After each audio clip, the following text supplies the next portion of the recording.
বিষ্ণু অন্য জাতির মেয়ের সাথে বিয়ে করলো। এই জন্যে গ্রাম থেকে দূর থাকার জন্যে ও শাস্তি পেয়েছিল। বিষ্ণু অপর্ণা ওর মেয়ে পল্লবীর সাথে নদীর পাশে থাকতো। রোজ সকালে বিষ্ণু কাজ করার জন্যে অন্য গ্রামে চলে যেত। বিষ্ণু কাজে যাবার সময় পল্লবীকেও স্কুলে ছেড়ে আসতো। অপর্ণা বাড়িতে একাই থাকতো। বাড়ির সব কাজ করেও অপর্ণার কাছে সময় থাকতো।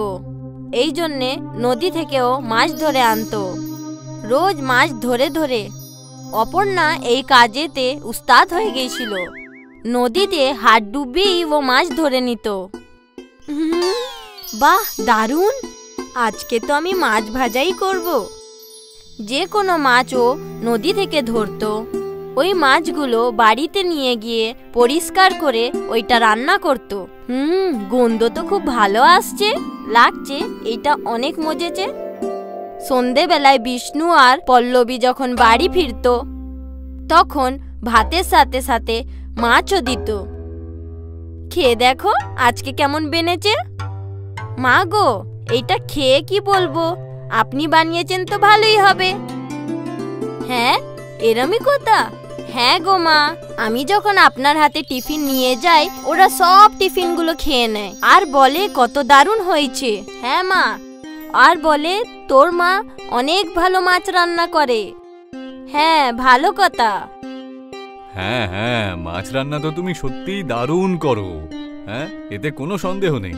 মাছটা দেখে মনে পড়লো, আমি তো ভাবছি রোজ বেশি মাছ ধরে ওইটা হাটেতে বিক্রি করে দিই আর আমি কিছু টাকাও পেয়ে যাব। হ্যাঁ, বিক্রি তো করতেই পারো। তুমি তো মাছ ধরতেও জানো আবার। হ্যাঁ, এবার তো আমি কাল থেকেই কাজটা করি। পরের দিন অপর্ণা অনেকগুলো মাছ ধরে ফেললো। ওই মাছগুলো টকনিতে রেখে হাটে বিক্রি করতে চলে গেল। টাটকা টাটকা মাছ নিয়ে নাও, টাটকা টাটকা মাছ আজকেই ধরেছি, টাটকা মাছ। এইটা মিষ্টি পানির মাছ না গো বৌমা, এইটা তো নুনতা জলের মাছ আর এইটা নদী থেকে ধরেছি। না না না না, এটা আমায় চাই না। অনেক লোকেরা অপর্ণার কাছে মাছ কিনতে এলো, কিন্তু অনেকই কম লোকেরা মাছ কিনলো। এইটা দেখে অপর্ণা চিন্তিত পড়লো। কোনো কথা নেই, আজকে তো প্রথম দিন, হতে পারে কিছুদিন পর মাছগুলো বিক্রি হয়ে যায়। অপর্ণা নিজেকে বুঝাতে লাগলো আর টকনিটা নিয়ে বাড়ির দিকে বেরিয়ে পড়লো। পরের দিন অপর্ণা আবার টাটকা মাছ ধরলো আর ওইগুলো বিক্রি করার জন্য হাটে আবার চলে গেল। মাছ নিয়ে নাও, টাটকা মাছ নিয়ে নাও, টাটকা মাছ। ওরমই ছিল পরের দিনের মতন, বিক্রি হচ্ছিল না। কয়েকদিন এরমই চলল। তখন অপর্ণা আবার চিন্তিত হয়ে গেল। মাছ থেকে ভরা টকনিটা আবার বাড়িতে নিয়ে চলে এলো। অপর্ণা দুঃখী হয়ে রান্না করতে লাগলো। বিষ্ণু যখন বাড়িতে এলো বুঝে গিয়েছিল ওর বউয়ের মন খারাপ আছে। কি হয়েছে অপর্ণা? ভেবেছিলাম কি, ভাবলাম মাছ বিক্রি করে টাকা কামিয়ে ফেলবো। আমার মাছগুলো তো কেউ কেনেই না। আরে, মাছের বদলে যদি তুমি মাছ ভাত বিক্রি করতে তাহলে সবাই কিনতো। আপনিও আমার ওপর হাসছেন? আরে না না, আমি তোমাকে নিয়ে ঠাট্টা করছি না, আমি সত্যি বলছি। তুমি খুব সুস্বাদু মাছ ভাত তৈরি করো, আবার মাছ তো তুমি নিজেই ধরো, তাই তুমি দামও তো কম রাখতে পারবে। একবার ভেবে দেখো না। বিষ্ণু এই কথাটা বলে বাড়ি থেকে চলে গেল। অপর্ণা এই কথাটা নিয়ে ভাবতে লাগলো, সবাই আমার মাছ ভাতের অনেক প্রশংসা করে, আমি একবার এই রান্নাটা করেই দেখি। আমায় তো মাছ বিক্রি করে টাকাই চাই, মাছ থেকে কামাবো, এই মাছ ভাত করে কোনো তো অন্য কথা নেই। অপর্ণা হাসতে লাগলো। ও আবার ভাবতে লাগলো, আমি এইভাবে বিক্রি করি। পরের দিন অপর্ণা আবার টাটকা মাছ ধরলো। তারপর ওই মাছগুলো রান্না করলো। যখন রান্না হয়ে গেল, অপর্ণা একটা ডাব্বায় মাছ রাখলো আর একটা ডাব্বায় ভাত রাখলো। ও একটা ব্যাগ নিয়ে বাইরে বেরিয়ে গেল। অপর্ণা হাটে চলে গেল। মাছ নিয়ে নাও, মাছ ভাত, মাছ ভাত, 25 টাকায় মাছ ভাত। মাছ ভাতের কথা শুনে কাস্টমার চলে এলো। টাটকা মাছ তো? হ্যাঁ গো, আজকে সকালেই ধরলাম। ঠিক আছে ঠিক আছে, আমাকে 1 প্লেট দিয়ে দাও। অপর্ণা ওই লোকটাকে 1 প্লেট মাছ ভাত দিল। ওইখানেই দাঁড়িয়ে খেতে লাগলো। ওর মাছের সুন্দর গন্ধ ছড়াতে লাগলো। আরও কাস্টমার আসতে লাগলো। আমাকেও 1 প্লেট দিয়ে দাও তো। হ্যাঁ গো, নিন। যেমন যেমন কাস্টমার আসতে লাগলো, অপর্ণা সবাইকে মাছ ভাত দিতে লাগলো। আনন্দ হচ্ছিল। ওকে 1 প্লেটে 25 টাকা পাওয়া যাচ্ছিল। একটু পরেই ওর মাছগুলো সব শেষ হয়ে গেল। ও ডাব্বাগুলো নিয়ে বাড়ি ফিরে এলো। সন্ধ্যেবেলায় যখন বিষ্ণু বাড়ি ফিরে এলো, অপর্ণা বিষ্ণুকে মিষ্টি দিল। মিষ্টি? আরে এটা কোন খুশিতে? তুমি খাও তো, আমি বলছি। 3 জনা মিলে মিষ্টি খেতে লাগলো। অপর্ণা আজকের পুরো কথা বলে দিল। আমি বলেছিলাম না তোমার মাছ ভাত খুব বিক্রি হবে। কই এবার দাও, আমাকেও একটু মাছ ভাত দাও দেখি। হ্যাঁ হ্যাঁ, ও তো সব বিক্রি হয়ে গেছে। কি? ওই দিন থেকে অপর্ণা মাছ ভাতের ব্যবসায় করতে লাগলো। লোক মাছ ভাত খাবার জন্য দাঁড়িয়ে থাকতো এই অপর্ণা আসবে বলে। আরে ওই দেখো, মাছ ভাত অলি এসে গেছে। অপর্ণা হাটে আসতেই লোক জমা হয়ে যেত। নিজের টাকা থেকে বাড়ি বানিয়ে ফেললো। বিষ্ণু অপর্ণার সাহায্য করত মাছ ভাত বানাবার জন্যে। বিষ্ণু পুরনো কাজ করা ছেড়ে দিল। স্বামী বউ মিলে মাছ ভাত বিক্রি করত। হাটেতে ওদের দোকানও খুলে গিয়েছিল। মাছ ভাতের ব্যবসাটা চলে পড়ল। কিছুই দিন পর অপর্ণা মাছ ভাতের জন্যে বিখ্যাত হয়ে গেল। ওর সব পরিবার মিলে এই কাজেতে সাহায্য করত। আব্দুল মিয়ার মৃত্যুর পরে ওনার 3 সন্তান অনাথ হয়ে গেল। এখন ওদের মাথার ওপর বাবার ছায়া নেই। এখন কি হবে? আমাদের সংসার কিভাবে চলবে? দুজন মেয়ের বিয়েও দিতে হবে। হে আল্লাহ, কিছু তো সাহায্য করো। মা, এখন আমাদের বাইরে বেরিয়ে কাজ করতে হবে। কিন্তু তুই কি কাজ করতে পারবি? আমি তো শুধু একটাই ভালো কাজ পারি, সেটা হলো খাবার বানানো। আমরা একটা বিরিয়ানির দোকান দিলে কেমন হয়? কিন্তু তাতে তো অনেক টাকা লাগবে দিদি। টাকার কথা ভেবো না, আমার গয়নাগুলো কবে কাজ আসবে। আর একবার সবকিছু ঠিক হয়ে গেলে তোমরা সবাই মিলে ছাড়িয়েন। কিন্তু মা, বাবা ওগুলো তোমার জন্য কিনেছিল। বাবু, আমার প্রথম দায়িত্ব হলো তোমরা। গয়না নিয়ে কি করব? ওগুলো তো আবার বানাতে পারবো। ঠিক আছে। শেফালি ওর মায়ের গয়না নিয়ে নিল আর বন্ধক দিয়ে 20,000 টাকা পেল। টাকা দিয়ে ওরা একটা ছোট্ট ঠেলা গাড়ি কিনলো আর 3 ভাই বোন মিলে ওই ঠেলা গাড়ি নিয়ে কাজ করত। নিয়ে যাও গরম গরম বিরিয়ানি। এত ভালো খেতে যে আঙুল চাটতেই থাকবে। নিয়ে যাও গরম গরম বিরিয়ানি। অনেক লোক ওদের দোকানে বিরিয়ানি খেলো আর সবার ওর বিরিয়ানি খুব ভালো লাগলো। বা দারুণ বিরিয়ানি, আমরা এত ভালো বিরিয়ানি কোনো দিনই খাইনি। হ্যাঁ, খুব ভালো বিরিয়ানি। ধন্যবাদ দাদা, এটা আমাদের মায়ের রেসিপি, আমাদের মায়ের স্পেশাল বিরিয়ানি। দারুণ খেতে। আর কিছুদিনের মধ্যেই ওদের দোকান ভালো চলতে লাগলো। লোকের ভিড় করতে লাগলো। আমায় 2টো বিরিয়ানি পার্সেল করে দিও। ঠিক আছে। আমাকেও দাও। এখন আর নবীনকে লোকজনদের ডাকতে হয় না। দোকানে এত ভিড় হতো যে 3 জন ভাই বোন মিলে অর্ডার নিত। এই নিন আপনার অর্ডার। এটা আপনার। এটা আপনার। 1 মাস পরে শেফালিও রোজগার করা টাকা গুনছিল। এই নাও মা, এই মাসে লাভ 20,000 টাকা। কি? তুমি ঠিক শুনেছ, 20,000 টাকা। এতগুলো টাকা? আমাদের বিরিয়ানির লোকেদের খুব ভালো লেগেছে। দোকানে সবসময় খরিদ্দারের ভিড় থাকে মা। হে আল্লাহ, তোমার অনেক অনেক ধন্যবাদ। তুমি আমাদের সন্তানদের সফল করেছো। ধন্যবাদ মা। পরের মাসে তোমার গয়না আমি ছাড়িয়ে নেব ইনশাআল্লাহ। আজ শেফালির পরিবার সবাই খুব খুশি ছিল। ওর বাবার মৃত্যুর পরে প্রথমবার ওদের বাড়িতে কিছু ভালো হচ্ছিল। 3 ভাই বোন নিজেদের পরিশ্রম চালিয়ে গেল আর অনেক গুণ বেশি লাভ করতে থাকলো। এই সব কিছু আমাদের 3 জনের মিলমিশের কারণে হচ্ছে। একদম দিদি। আর আমরা সবসময় মিলেমিশেই থাকবো। হ্যাঁ, সব সময়। কিছু মাস পরে ওরা ঠেলা গাড়ি থেকে হোটেল খুলে ফেললো। নবীন কাউন্টারে বসতো, শেফালি আর সানা বিরিয়ানি বানাতো। নবীন ভাই, সেই একই ঠেলাঠেলি গাড়ির মতো। হ্যাঁ, এটাই তো আমাদের মায়ের রেসিপি।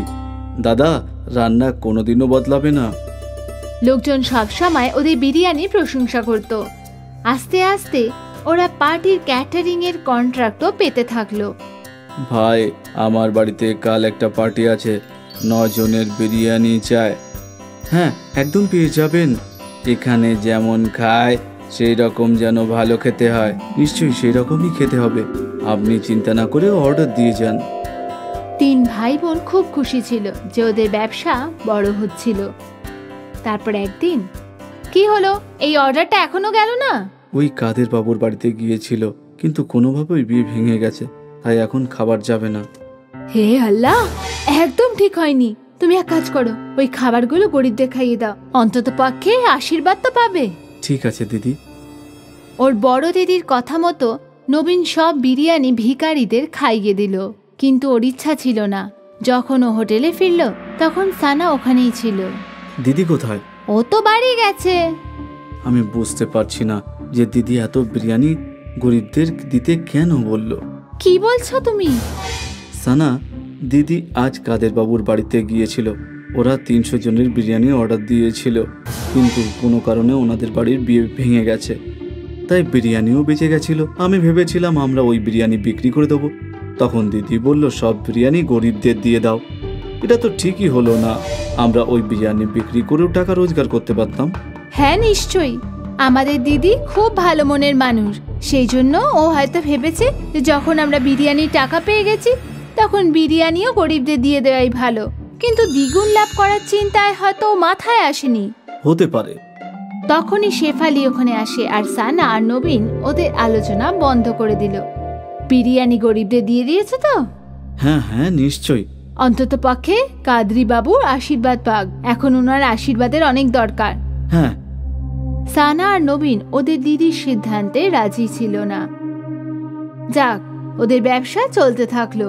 ওরা আরো বড় বড় অর্ডার পেতে থাকলো। ওদের হোটেলও ভালো চলছিল। তারপর কিছু মাস পরে আরেকটা অর্ডার ক্যান্সেল হয়ে গেল।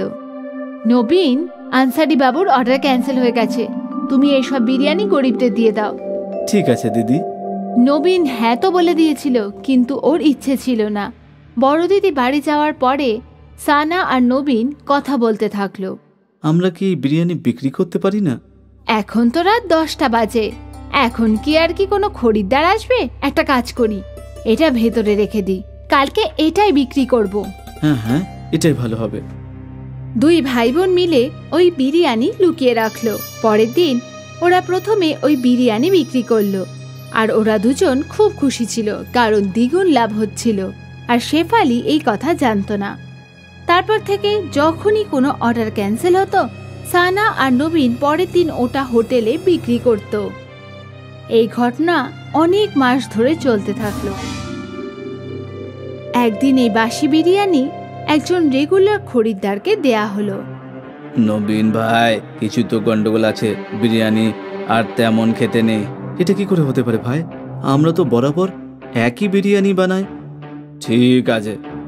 আস্তে আস্তে সব খরিদ্দাররা বিরিয়ানিতে গন্ডগোল বুঝতে পারল, আর ওদের এটা খেতে ভালো লাগছিল না।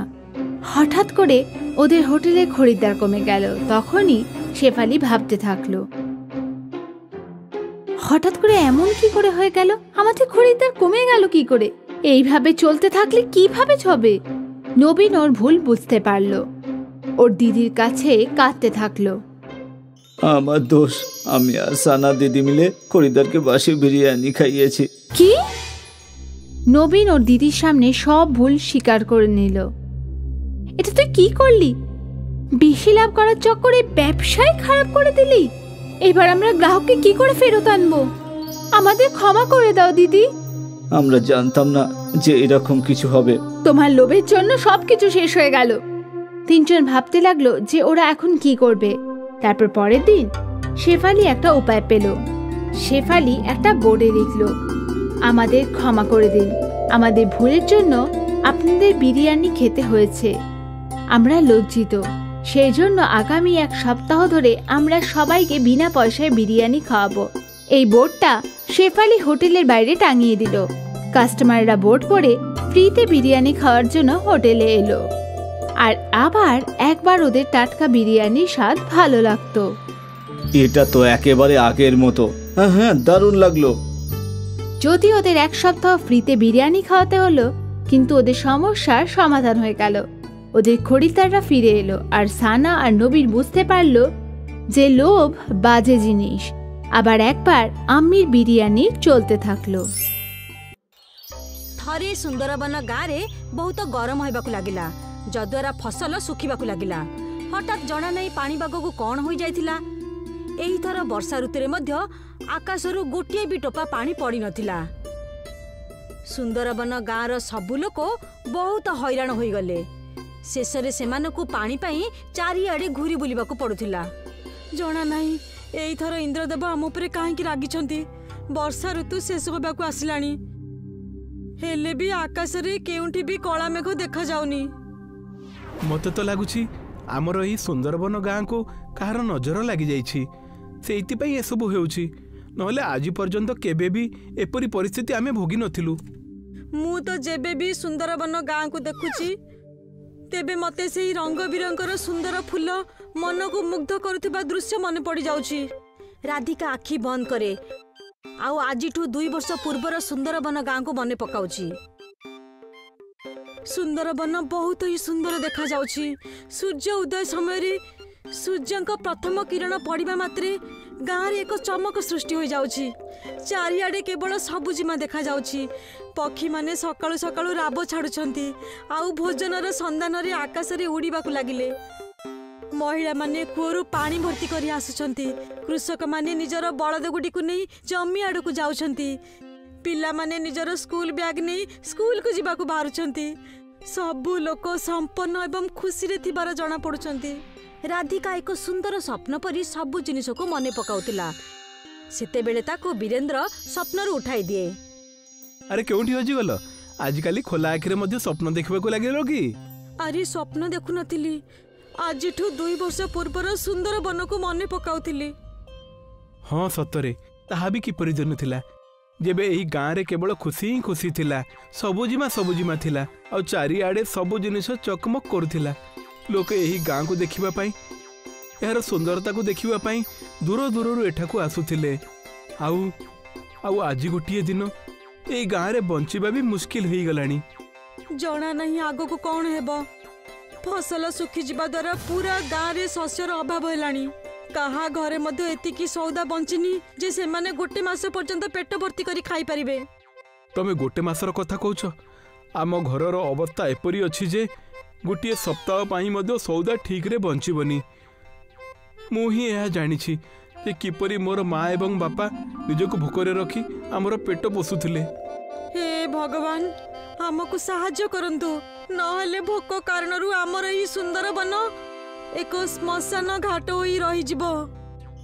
ମୋତେ ଲାଗୁଛି ଆମକୁ ଏହି ସମସ୍ୟା ଦୂର କରିବା ପାଇଁ ନିଜ ଗାଁରେ ଏକ ଯଜ୍ଞ କରିବା ଉଚିତ। ହଁ, ଏହା ହିଁ ଠିକ୍ ରହିବ।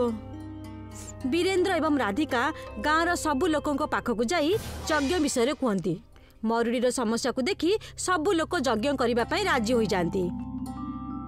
ଗାଁରେ ଭଗବାନଙ୍କ ମନ୍ଦିର ସାମ୍ନାରେ ଏକ ବହୁତ ବଡ଼ ଯଜ୍ଞ କରାଯାଏ। ଯଜ୍ଞ ଶେଷ ହେବା ପରେ ଏହି ଗାଁକୁ ଜଣେ ସାଧୁ ବାବା ଆସନ୍ତି।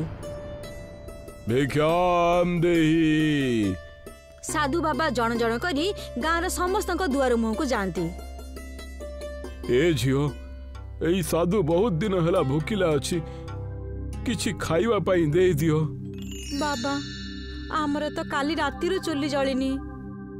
ମୁଁ 1 ଦିନ ଛାଡ଼ି ଦିନେ ରୋଷେଇ କରୁଛି, କାରଣ ଘରେ ପର୍ଯ୍ୟାପ୍ତ ସଉଦା ନାହିଁ। ଏହା ଶୁଣି ସାଧୁ ବାବା ଯେପରି ସେହି ଘରୁ ବାହାରି ଯିବାକୁ ଲାଗନ୍ତି, ସେହି ମହିଳା ଜଣଙ୍କ ସାଧୁ ବାବାକୁ ଡାକ ଛାଡ଼େ। ରହିଯାଆନ୍ତୁ ବାବା, ଆପଣ ମୋ ଦୁଆର ମୁହଁରୁ ଖାଲି ହାତରେ ଯାଇପାରିବେନି। ଆଉ ସେହି ମହିଳା ଘରେ ଯାହା ବି ସଉଦା ବଞ୍ଚିଥିଲା ତାହା ସବୁ ସାଧୁ ବାବାଙ୍କ ମୁଣିରେ ପକାଇଦେଲା। ଈଶ୍ୱର ତମର ରକ୍ଷା କରିବେ ଆଉ ତମର ସବୁ ସଂକଟକୁ ଦୂର କରିଦେବେ। ସାଧୁ ସେହି ମହିଳାକୁ ଆଶୀର୍ବାଦ ଦେଇ ଆଉ ସେଠାରୁ ଭିକ୍ଷା ନେଇ ଅନ୍ୟ ଜଣଙ୍କ ଘରକୁ ଚାଲିଯାଆନ୍ତି। साधु को गोटे कुड़िया घर देखा जाए जेउठी एक परिवार खाइबा को बसिथांती। भिक्षाम देहि। साधुंगर डाक शुणी परिवार मुखिया बाहर को आसे आउ तांकू ता भागर खाइबा दे दिए। साधु सेई मुखियार भागर गोटे रुटी खाती किंतु सेतिरे साधुंकर पेट भर्ती हुएनी। साधुंक मुहरे असंतुष्टिर भाव देखि परिवारर मुखिया भीतर को जाए आउ निज स्त्री रो खाइबा आनी मध्य साधु बाबा को दे दिए। साधु बाबा आउ गोटे रुटी खाई दियंती किंतु सेतिकिरे भी तांकर पेट भर्ती हुए नहीं। हे सज्जन पुरुष, तमे एही अधा खाइबा खुआई मोर भोक को आहुरी भी बढ़ाई देलो। एही नियंतु बाबा, आपण मोर भी खाइबा खाई दियंतु। एही नियंतु साधु बाबा, आपण मो भागर खाइबा मत खाई दियंतु आउ निजर भोक को दूर करंतु। साधु बाबा एही सबु खाइबा खाई दियंती आउ एही परिवारर सेवा भक्ति को देखि करी एमान को आशीर्वाद दियंती। हे सज्जन पुरुष, मु तमर सेवा एवं दान प्रवृत्ति को देखि करी बहुत खुशी एवं आश्चर्य होई गली। तमे एवं तमर परिवार निजको भोकरे रखी आज मोर पेट को पुराइछ। ईश्वर तमर रक्षा करिवे, तमर सबु कष्ट को दूर करिदेबे। साधु बाबा सेमान को आशीर्वाद देई आगामी घर आड़ को चली जाती। एपरी करी करी साधु बाबा पूरा सुंदरबन गाँव रे घूरी बुलंती आउ भिक्षा मागंती। देखु देखु संध्या हो जाए आउ साधु बाबा एही गाँव चली जाती। गाँवर सबु लोकंक पाखरे जहा भी किछि थिला सेमाने सबु किछि साधु बाबा को दान करि देथिले। एबे काहा पाखरे मध्य आगामी दिन खाइबा पाई किछि मध्य सौदा बंची नथिला। किंतु जेपरी ही सकाळ हुए आउ सूर्य उदय हुंती तेबे सुंदरबन गाँवर दृश्य को देखि करी सबु लोक आश्चर्यचकित हो जाती। कारण गाँवर गोटे पटे पानीर नदी आउ अन्य पटे चाउलर नदी बोहिबाकु लागे। हाँ, यह तो सतरे भगवानकर दया होई गला ई गाँ उपरे। सबु गाँ लोके गोटे नदीरु पानी आउ अन्य नदीरु चाउल नेले आउ गाँ रे एक बहुत बड़ भोजी करागला।